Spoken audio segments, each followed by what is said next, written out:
Hello, I'm Sebastian. Welcome to 9 Trees podcast. Today, I will summarize and review the book. The Art of Impossible, a peak performance primer by Kotler, is a practical guide to reaching higher levels of performance by understanding how the brain and body produce motivation, learning, creativity, and flow. Drawing on Kotler's long-running work on peak states and human potential, the book translates research from psychology, neuroscience, and performance science into a usable framework for ambitious goals. Rather than treating excellence as a rare gift, Kotler presents peak performance as a trainable set of skills built from specific drivers and habits. The central promise is not instant transformation, but a repeatable process for expanding what feels possible through better goal setting, deeper focus, and more intelligent recovery. It is written for readers who want a structured approach that combines mindset and method, from students and creatives to founders and athletes. The tone is energetic and action-oriented, emphasizing experiments you can run in your own life to steadily raise your baseline and access your best work more often. I will give you key takeaways from this book. Firstly, motivation as a skill built from intrinsic and extrinsic drivers. A major idea in the book is that motivation is not a fixed personality trait, but a set of levers you can learn to pull. Kotler distinguishes between extrinsic motivators such as rewards, status, and external pressure, and intrinsic motivators such as curiosity, passion, purpose, and autonomy. The practical takeaway is that sustainable high performance is powered more reliably by intrinsic drivers, while extrinsic drivers can help with short-term pushes but often lose potency over time. The book emphasizes aligning goals with values and meaning, so effort feels less like grinding and more like engagement. It also frames motivation as something that can be engineered through environment design and clear commitments. Small wins, immediate feedback, and well-defined next actions reduce friction and keep momentum. The discussion encourages readers to identify personal triggers that spark interest, create accountability that feels supportive rather than punitive, and structure work so that energy is directed at what matters most. By treating motivation as trainable, the book shifts focus away from self-judgment and toward experimentation, allowing readers to develop a reliable ignition system for hard projects. Secondly, learning faster through challenge, feedback, and deliberate practice, the book presents learning as a core component of making the impossible more achievable, because better skills expand the range of goals you can pursue. A recurring theme is that progress accelerates when difficulty is calibrated correctly. Tasks should be hard enough to demand full attention, but not so hard that they trigger shutdown or avoidance. Kotler highlights the role of rapid feedback, repetition, and iteration in building competence, whether you are mastering a sport, a creative craft, or a complex professional skill. The framework encourages breaking big ambitions into smaller subskills, then training those subskills with clear measurement and correction. Another emphasis is the importance of novelty and stretching beyond comfort, since the brain adapts when it must resolve new problems. Readers are guided toward practice that is focused and specific rather than vague and time-based. The message is that time spent is not the same as quality of training. By combining smart challenge selection with tight feedback loops and a willingness to refine technique, learning becomes more efficient and more motivating. This topic positions skill acquisition as an engine that turns aspiration into capability and makes peak performance repeatable. Thirdly, flow, conditions, triggers, and why it multiplies performance. Flow is treated as a central performance advantage, described as a state of deep absorption where time distorts, self-consciousness drops, and actions feel fluid and precise. Self-consciousness drops, and actions feel fluid and precise.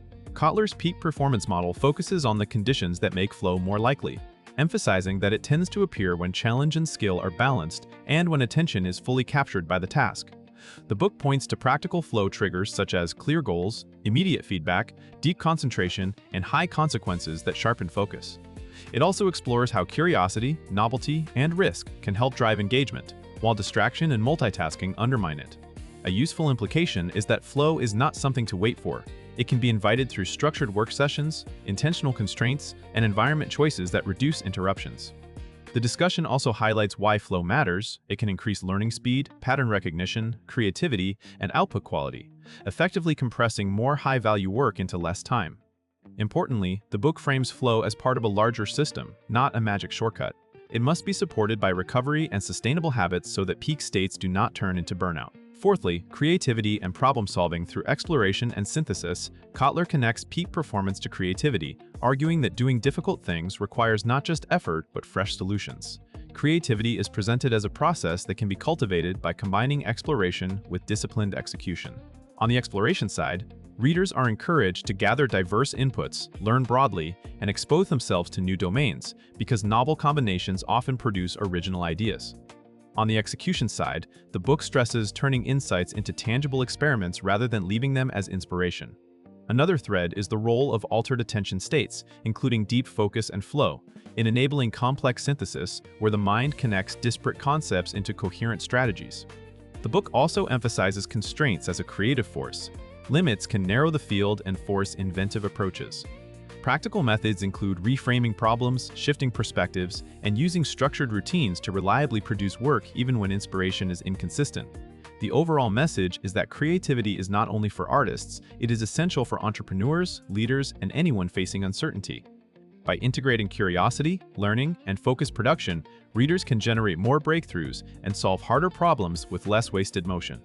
Lastly, recovery, consistency, and building a system for the long game, a peak performance primer must address sustainability, and the book emphasizes that high output depends on cycles of strain and recovery.